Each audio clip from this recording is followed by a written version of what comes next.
नमस्ते विद्यार्थियों, मैं सुमन मीणा, सहायक आचार्य अर्थशास्त्र विषय की राजकीय स्नातकोत्तर महाविद्यालय देवली के यूट्यूब चैनल CCE राज GC देवली में आपका स्वागत करती हूँ। मैं आपको इकोनॉमिक्स पढ़ाऊँ। आज हम स्टार्ट करते हैं BA सेकेंड ईयर की क्लास से। और BA सेकेंड ईयर में आज हम देखेंगे कि हमें सिलेबस के अकॉर्डिंग क्या क्या पढ़ना है सेकेंड ईयर के क्लास में। इसमें हम फर्स्ट और सेकंड दोनों पेपर के बारे में डिस्कस करेंगे। स्टार्ट करते हैं। BA सेकेंड ईयर की जो आपका पेपर फर्स्ट है, उस पेपर का फर्स्ट का नाम है मैक्रो इकोनॉमिक्स। ठीक है, मैक्रो इकोनॉमिक्स यानी समष्टि अर्थशास्त्र। आपने फर्स्ट ईयर के पेपर में पहला जो पेपर पढ़ा था वह था माइक्रो इकोनॉमिक्स व्यष्टि अर्थशास्त्र। तो व्यष्टि अर्थशास्त्र हमने फर्स्ट ईयर में पढ़ा है, हमें सेकेंड ईयर में पढ़ना है समष्टि अर्थशास्त्र। इसमें हमें क्या पढ़ना है वो हम थोड़ा सा देखते हैं। इसमें अगर हम इसमें आपका जो मैंने सिलेबस में आपको इंग्लिश और हिंदी दोनों में दे रखा है, तो आप अपनी सुविधा के अनुसार इसको देख सकते हैं कि आपको इंग्लिश वाला देखना है कौन सा देखना है। तो अगर समष्टि अर्थशास्त्र की बात करें तो इसमें 3 यूनिट हैं। इकाई फर्स्ट यूनिट में हम देखेंगे राष्ट्रीय आय और सामाजिक लेखिकों। राष्ट्रीय आय और सामाजिक नेशनल इनकम आपने 12th में पढ़े हैं, उसी को हमें यहाँ पर थोड़ा सा डिटेल पढ़ना है। राष्ट्रीय आय में सबसे पहले आपको ये देखना है कि समष्टि अर्थशास्त्र में कि मैक्रो इकोनॉमिक्स होती क्या है, डेफिनेशन वगैरह, इसके अप्रोचेस क्या हैं, इसके स्कोप क्या है, इसका महत्व क्या है। ठीक है, और इसके अलावा इसके लिमिटेशंस क्या हैं, जो जैसा हमने व्यष्टि अर्थशास्त्र में लास्ट ईयर पढ़ा था फर्स्ट ईयर में, उसी के अकॉर्डिंग हमें सेकेंड ईयर में अब समष्टि अर्थशास्त्र के बारे में पढ़ना है। तो यहाँ पर समष्टि अर्थशास्त्र की प्रकृति एवं महत्व के बारे में देखना है। फिर है संरचना की भ्रामकता। संरचना की भ्रामकता में हम देखेंगे ये होता क्या है। ठीक है, फैलेसी क्या होती है, संरचना की भ्रामकता क्या होती है, इसे हमें देखना है कि ये होती क्या है। आप इसका इंग्लिश वर्जन देख सकते हैं, फैलेसी ऑफ कंपोजिशन। ठीक है, संरचना की भ्रामकता या संगति की भ्रामकता। ठीक है, ये देखना है। इसके आगे फिर जब हम देखेंगे राष्ट्रीय आय की अवधारणा, राष्ट्रीय आय की अवधारणा में हमें इसकी डेफिनेशन देखनी है, इसका मेजरमेंट कैसे किया जाता है, मापन। आगे हैं सरकार तथा अंतर्राष्ट्रीय व्यापार के साथ राष्ट्रीय आय समताएं, राष्ट्रीय लेखों में पर्यावरणीय उद्विग्नता को समाविष्ट करना, हरित लेखा विधि, ग्रीन अकाउंटिंग। जैसे जैसे हम इन्वायरमेंट के लिए थोड़ा कंसर्न जाहिर कर रहे हैं, तो ये चीज़ इकोनॉमिक्स में अब आती जा रही है कि क्या ग्रोथ ही मायने रखता है, क्या नेशनल इनकम ही मायने रखती है, या इसके अलावा भी कुछ और चीज़ें होती हैं। तो अब जो इकोनॉमिस्ट हैं मॉडर्न जो, वह कोशिश कर रहे हैं कि हम कैसे न कैसे इकोनॉमी में ग्रीन इकोनॉमी को जोड़ने की का कार्य करें। तो उसका अध्ययन हम इसमें करेंगे। तो आप इसका इंग्लिश वर्जन भी देख सकते हैं। आपको कहीं पर भी डाउट हो तो आप उसको इंग्लिश में और अकॉर्डिंग टू हिंदी में आप इसे देख सकते हैं। नेक्स्ट है फिर हमारा आउटपुट एंड एम्प्लॉयमेंट। ठीक है, आउटपुट यानी उत्पादन और रोजगार। तो उत्पादन और रोजगार के बारे में हम यहाँ पढ़ेंगे। इसमें हमें देखना है सेका बाजार नियम क्या कहता है। इसके अलावा क्लासिकल मॉडल पढ़ेंगे हम रोजगार का और आय का। क्लासिकल क्या है, फिर क्लासिकल थ्योरी की आलोचनाएं किन्स ने किस प्रकार से दी हैं, और किन्स की थ्योरी पढ़ेंगे हम उत्पादन व रोजगार के ऊपर, जिसमें उसके जो रोजगार की जो थ्योरी है, एम्प्लॉयमेंट थ्योरी है, उसमें किस प्रकार से उसने समग्र मांग, समग्र पूर्ति और इफेक्टिव डिमांड, ठीक है, प्रभावपूर्ण मांग के बारे में कहा है। ये सब हमें देखना है। ये हमारी फर्स्ट यूनिट यहाँ कंप्लीट होती है। सेकेंड यूनिट में हम देखेंगे उपभोग फलन। ये उपभोग फलन जैसे जैसे आप किन्स की थ्योरी पढ़ेंगे तो किन्स की थ्योरी के आपको पार्ट पता चलेंगे कि किन्स की थ्योरी में C+I+G की बात की गई है। तो ये C होता क्या है, ये होता है कंजप्शन। तो हम इसके बारे में पढ़ेंगे कि कंजप्शन, अब हमें इसमें क्या क्या पढ़ना है कंजप्शन में, इसकी डेफिनेशन वगैरह देखने के बाद में हम देखेंगे APC और MPC क्या होती है, किस प्रकार से MPC प्रभावित होती है, किन किन तत्वों से प्रभावित होती है। इसी प्रकार से जब हम C का अध्ययन कर चुके होंगे तब हम आगे देखेंगे विनियोग के बारे में। विनियोग होता क्या है, विनियोग का सिद्धांत, विनियोग के बारे में हम यहाँ देखेंगे। आप इसको इंग्लिश में देख सकते हैं विनियोग के ऊपर, यहाँ कि विनियोग होती क्या है। इसमें आपके ये फैक्टर्स इन्फ्लुएंशिंग कंजप्शन स्पेंडिंग, फिर है इन्वेस्टमेंट मल्टीप्लायर, इट्स इफेक्टिवनेस इन एलडीसीज यानी लो डेवलपमेंट कंट्रीज, लो डेवलपमेंट कंट्रीज, अल्प विकसित देश। थ्योरी ऑफ इन्वेस्टमेंट हम देखेंगे, ऑटोनॉमस और इंड्यूस्ड इन्वेस्टमेंट, और marginal efficiency of capital MEC क्या होती है। सेविंग और इन्वेस्टमेंट के बारे में हम पढ़ेंगे कि बचत और विनियोग के बीच में क्या कोई संबंध है, और अगर है तो वह कैसा संबंध है, और इसमें समानता कैसे लाई जाती है बचत और विनियोग के अंदर। आगे हम देखेंगे rate of interest. Rate of interest में हम देखेंगे यहाँ पे क्लासिकल थ्योरी क्या कहती है, न्यू क्लासिकल क्या कहती है, और कीनेसियन थ्योरी क्या कहती है, और आधुनिक सिद्धांत बचत के ब्याज के बारे में क्या कहता है। यूनिट 3 में हम देखेंगे ट्रेड सर्किल, व्यापार चक्र के बारे में हम अध्ययन करेंगे। व्यापार चक्रों में हम इसकी प्रकृति को देखेंगे, इसकी विशेषताएं क्या हैं। फिर हमें व्यापार चक्रों के सिद्धांत पढ़ने हैं, तो अलग अलग इकोनॉमिस्ट ने अलग अलग सिद्धांत दिए हैं। तो जैसे कि आपको हार्ट्रे का मॉनेटरी थ्योरी पढ़नी है, हार्ट्रे का मौद्रिक सिद्धांत क्या कहता है, हेयर्क का ओवर इन्वेस्टमेंट थ्योरी, अति विनियोग का सिद्धांत क्या कहता है। इसी प्रकार से कीनेसियन व्यू ऑफ ट्रेड सर्किल, व्यापार चक्र पर किन्स के विचारों के बारे में हम अध्ययन करेंगे। एक्सेलरेटर क्या है थ्योरी, और फिर आगे सैमुअल्सन और हिट्स का मल्टीप्लायर सिद्धांत पढ़ेंगे हम कि किस प्रकार से ट्रेड सर्किल को प्रभावित करते हैं आपका एक्सेलरेटर और आपका मल्टीप्लायर, ये दोनों किस तरीके से आपके ट्रेड सर्किल को प्रभावित करते हैं। इसके ऊपर क्वेश्चन बनता है, ये काफ़ी इम्पोर्टेंट आपका टॉपिक हो जाता है। आगे है ट्रेड सर्किल को नियंत्रण कैसे किया जाता है, इसका नियंत्रण कैसे किया जाता है, क्योंकि उतार चढ़ाव बहुत ज़्यादा किसी देश के अंदर अगर आते हैं तो वह कहीं ना कहीं देश की अस्थिरता का सूचक होते हैं, ठीक है। और जिस देश में अस्थिरता ज़्यादा होती है वहाँ इन्वेस्टमेंट अपने आप कम हो जाएगा। तो ट्रेड सर्किल में हम ये भी कोशिश करते हैं कि किस प्रकार से इस उतार चढ़ाव में स्थिरता लाई जाए। आगे हम देखेंगे इकोनॉमिक ग्रोथ में हमें क्लासिकल थ्योरी ऑफ ग्रोथ पढ़नी है। एडम स्मिथ आएगा इसमें, रिकार्डो, ये सारे क्लासिकल थ्योरी हैं। फिर है बैलेंस्ड ग्रोथ पढ़नी, बैलेंस और अनबैलेंस ग्रोथ। और फिर लास्ट है लुईस का अनलिमिटेड सप्लाई ऑफ लेबर यानी श्रम की असीमित पूर्ति का सिद्धांत। तो ये आपके मैक्रो इकोनॉमिक्स में आपका जो सिलेबस है उसके बारे में हमने अध्ययन किया है कि इसमें हमें पढ़ना क्या है। आपकी जो बेसिक बुक्स हैं, तो जैसे मैक्रो इकोनॉमिक्स में इंग्लिश मीडियम में अगर देखें तो गार्डनर एक्ले की बुक आती है थ्योरी एंड पॉलिसी। इसके अलावा आप SB गुप्ता की बुक भी ले सकते हैं, मॉनेटरी इकोनॉमिक्स। इसके अलावा आप SB गुप्ता हो गया अपने, और यहाँ अगर हम देखते हैं वैश्य की ले सकते हैं, MC वैश्य मैक्रो इकोनॉमिक्स में। और हिंदी मीडियम में अगर हम अपने यूनिवर्सिटी के सिलेबस को ध्यान में रखकर अगर हम बात करते हैं, चूँकि हमारे कॉलेज में महर्षि दयानंद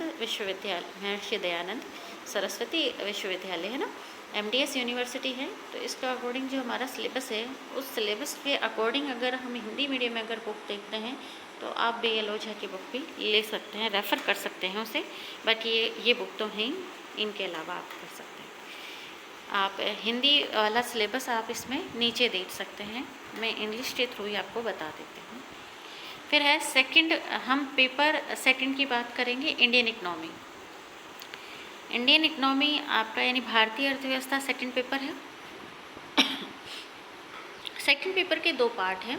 पहला पार्ट है इंडियन इकनॉमी और दूसरा पार्ट है आपका, इसमें जब हम देखते हैं तो सेकंड पेपर के 2 पार्ट हैं। ये आपके ऊपर है, ऑप्शनल है ये दोनों, आप लेना कौन सा चाहते हो। 2 पेपर चलते हैं अपने इसमें। पहला इंडियन इकनॉमी का हो गया, दूसरा है application of mathematics to economics यानी अर्थशास्त्र में गणित का प्रयोग। ये आपका सेकंड पेपर का सेकंड पार्ट है। ये ऑप्शनल है, आप लेना चाहते हैं तो ले सकते हैं। इंडियन इकनॉमी या इनमें से कोई सा भी आप सेलेक्ट कर सकते हैं। बात करते हैं इंडियन इकनॉमी की। इसमें यूनिट फर्स्ट में हम देखेंगे Indian economy and economic exploitation.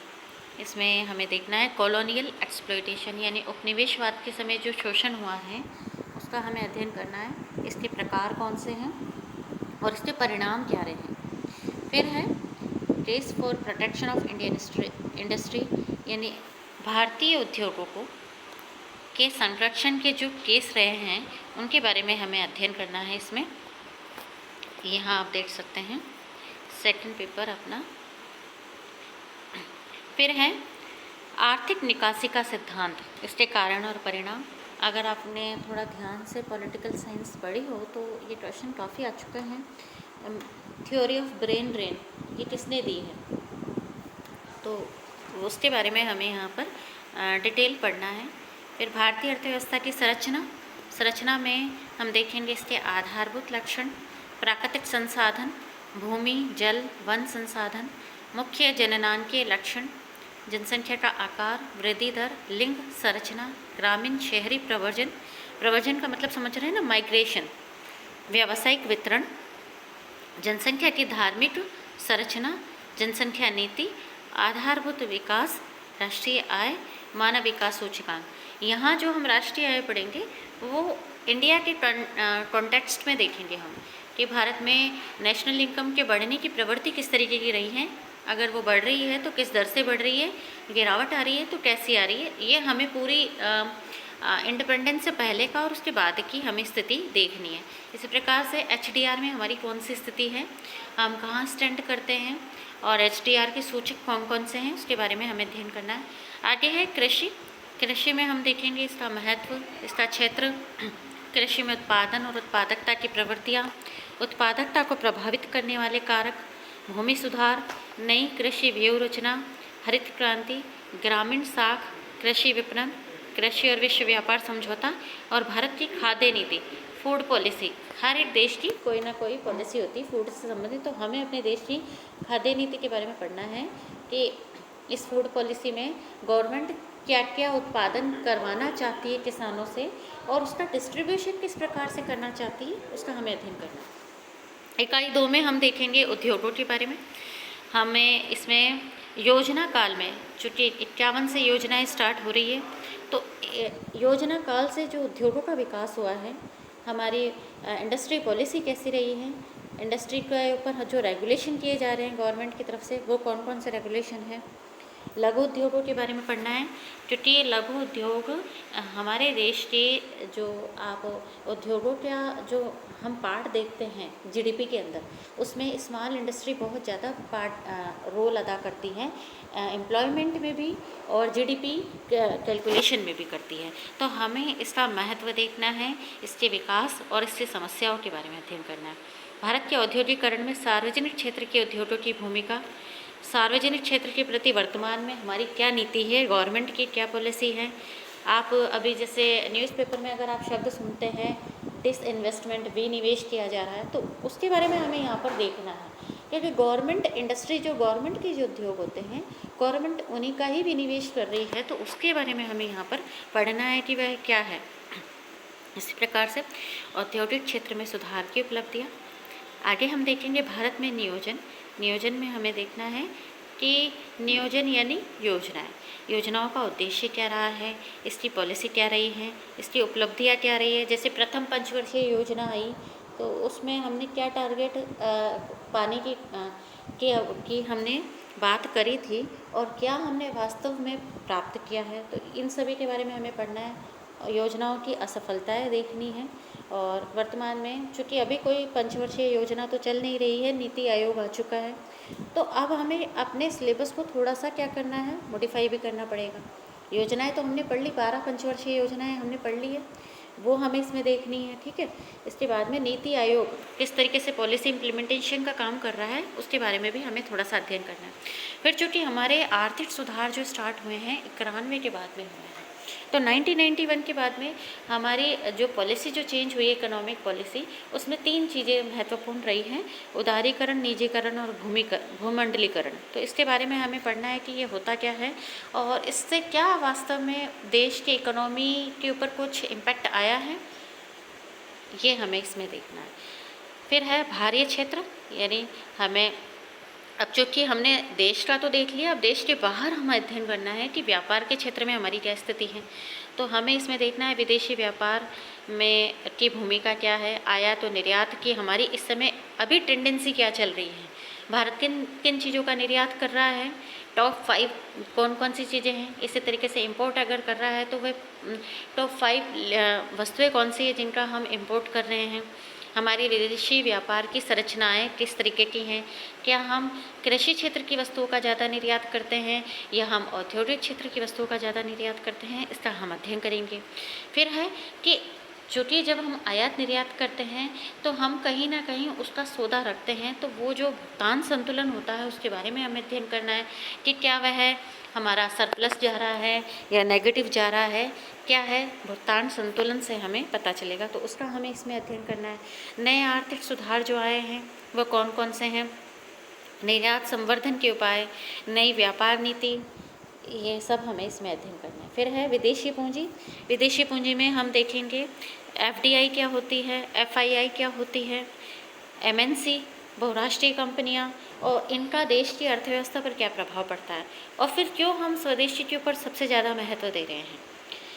Unit 3 जब हम पढ़ेंगे तो इसमें हम देखेंगे गरीबी और असमानता के बारे में हम अध्ययन करेंगे, बेरोजगारी और बेरोजगारी के मेजरमेंट किस तरीके से किया जाता है, इसी तरीके से गरीबी के लिए कौन कौन से आयोग बने हैं गरीबी को कैलकुलेट करने के लिए, और वर्तमान में गरीबी की क्या स्थिति है, कितनी परसेंटेज है, ये सब कुछ हमें इसमें देखना है।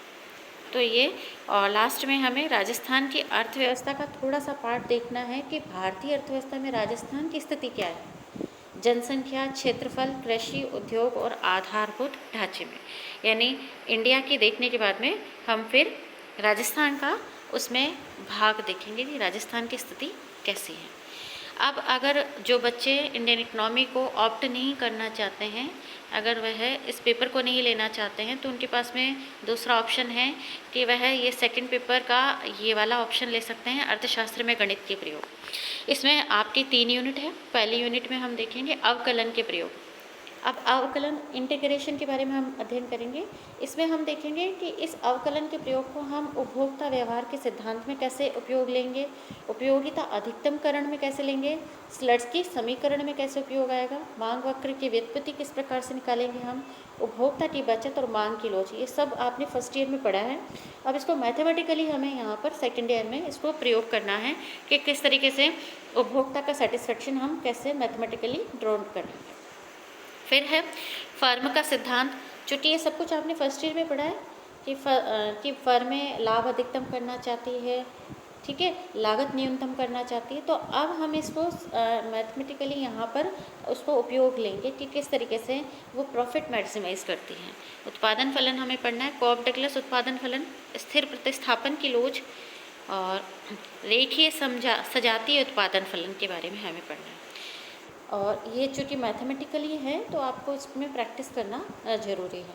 सेकंड यूनिट है इसमें प्रतिस्थापन की लोच, उत्पादक अतिरेक, अवकलन समीकरण तथा अंतर समीकरण का प्रयोग, मक्कड़ जाल मॉडल, गुणक त्वरक की अवधारणा, व्यापार चक्र, हिट्स तथा सैमुअल्सन का सिद्धांत, रेखीय प्रोग्रामिंग, ग्राफिकीय हल, सिंप्लेक्स विधि, प्राइमर व ड्यूअल।